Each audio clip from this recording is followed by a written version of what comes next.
बिस्मिल्लाहिर्रहमानिर्रहीम।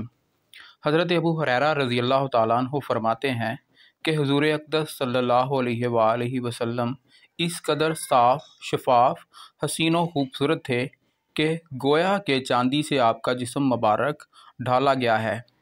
आप सल्लल्लाहु अलैहि वसल्लम के बाल मुबारक कदरे ख़ामदार गुंगरियाले थे।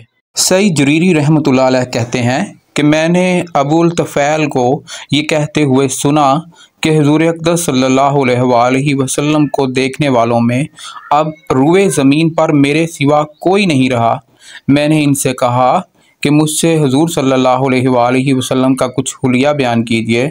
उन्होंने फरमाया कि हुज़ूर सल्लल्लाहु अलैहि वसल्लम सफ़ेद रंग के थे, मलाहत के साथ यानी सुर्खी माइल और मोतदल जिस्म वाले थे।